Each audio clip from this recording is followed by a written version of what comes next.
નમસ્કાર. બાળ સંસ્કાર અને ચાઇલ્ડ સાયકોલોજી અંતર્ગત એક પોઈન્ટ પર વાત કરીએ કે કેવી રીતે બાળક ઇમોશનલી બ્લેકમેલ કરે છે ફેમિલીને. તો 5 સ્ટેપમાં ફર્સ્ટ સ્ટેપ ઇઝ ક્રાય, એટલે કે રડે છે. બીજું ડ્રામા કરે છે. થર્ડ સ્ટેપ એગ્રેસિવ એટલે આક્રમક સ્વભાવથી વાતચીત કરે છે, એટલે બોલે છે.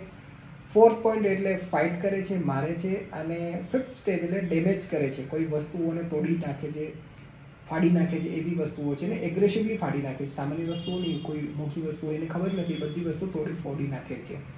તો આ 5 સ્ટેજમાં કઈ રીતે બાળકને અનુશાસનમાં લાવી શકાય એ વસ્તુ પર આપણે જોઈએ. તો ક્રાય, જ્યારે બાળક રડતું હોય કોઈ વસ્તુ માટે, તો એ વખતે એ વસ્તુ એને જરૂરી છે, રાઇટ ટુ રિક્વાયરમેન્ટ છે, તો એને અવશ્ય આપો.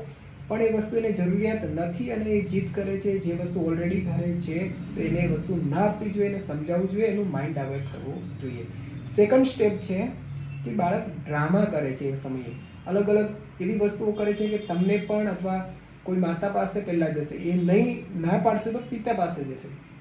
પિતા ના પાડશે કે દાદા દાદી, નાના નાની, કાકા કે જે પણ ઘરમાં હોય એ સભ્ય પાસે થશે, પણ પોતાની જોઈતી વસ્તુઓ માટે એ ઇમોશનલી બ્લેકમેલ કરે છે. એ સમયે ફરીથી એ જ વસ્તુ છે કે એ વસ્તુ એના માટે યોગ્ય છે, એ સમયે એના માટે યોગ્ય છે કે એ વસ્તુ ડિસાઈડ કરો. જો યોગ્ય હશે તો અવશ્ય એ વસ્તુ એને અપાવો, અને એ વસ્તુ એના માટે યોગ્ય નથી તો ડેફિનેટલી એનું માઇન્ડ ડાયવર્ટ કરો, એને સમય આપો. એ વસ્તુ કરતાં બીજી વસ્તુ શું ઇમ્પોર્ટન્ટ છે એને સમજાવો.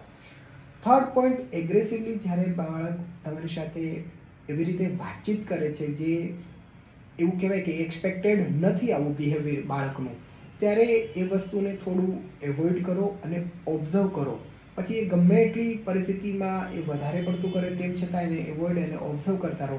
પછી એને ધીરેથી એની પાસે જઈ અને પ્રેમથી હૂંફ આપીને એને સમજાવો કે આ વર્તન કોઈને ગમે એવું વર્તન, તારી સાથે કોઈ એવું વર્તન કરે તો એ તમને ગમશે. તો ધીરે ધીરે એને રિયલાઇઝ થશે કે હું જે કરું છું એ ખોટું છે.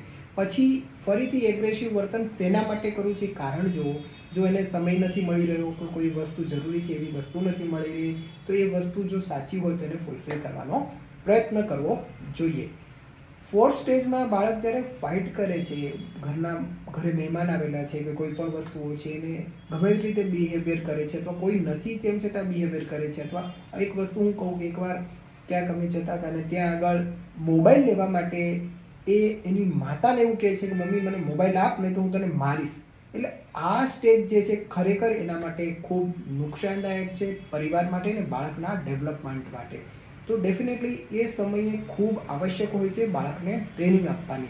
તો ફેમિલીમાં કોઈ એવું મેમ્બર હોય કે એને શાંતિથી સમજાવી શકે, એને બીજા વસ્તુ તરફ એના ડેવલપમેન્ટ માટેની જે કોઈ પ્રોસેસ હોય, ટ્રેનિંગ હોય એ આપી શકો હોય તો એની પાસે અપાવવી જોઈએ. અથવા કોઈ સ્પિરિચ્યુઅલ ટ્રેનિંગમાં કે ક્યાં આગળ ચાઇલ્ડ માટેના કોઈ ટ્રેનિંગના કોર્સ ચાલતા હોય તો ત્યાં એને માઇન્ડ ડાયવર્ટ કરી અને ટ્રેનિંગ પ્રોસેસમાં, એટલે કે માઇન્ડનું ટ્રેનિંગ થાય છે, ત્યાં આગળ મોકલવા જોઈએ. પણ અહીંયા ખૂબ માતા પિતાએ અને ફેમિલી ચેતી જવાની ખૂબ જરૂર હોય છે, કારણ કે એ સમયે જો એ વસ્તુ ન કહી તો લાઈફ ટાઈમ એ વસ્તુ એની માઇન્ડમાં ઘૂસી જાય છે.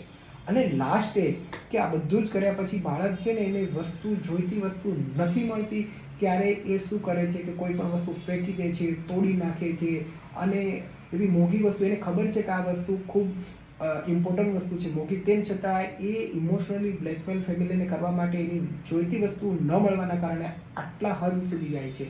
તો એ સમયે ટ્રેનિંગનો ફર્સ્ટ જો ઓપ્શન છે એ કરવો જોઈએ. અને એનાથી પણ નથી થતું તો ડેફિનેટલી એક ચાઇલ્ડ સાયકોલોજીસ્ટની સલાહ લેવી જોઈએ, અને એ જે પ્રકારે એડવાઇસ કરે એ પ્રમાણે આગળ વધવું જોઈએ.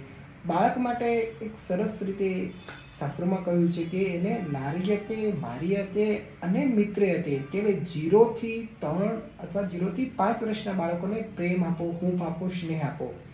પછી જ્યારે 5 વર્ષથી 13 વર્ષનું થાય છે ત્યાં સુધી બાળકને અનુશાસનની ખૂબ જરૂર હોય. પ્રેમ ડેફિનેટલી આપવો જોઈએ સમય, પણ અનુશાસન ન મળ્યું તો લાઈફ ટાઈમ માટે એ એના માટે નુકસાનદાયક સાબિત થાય છે.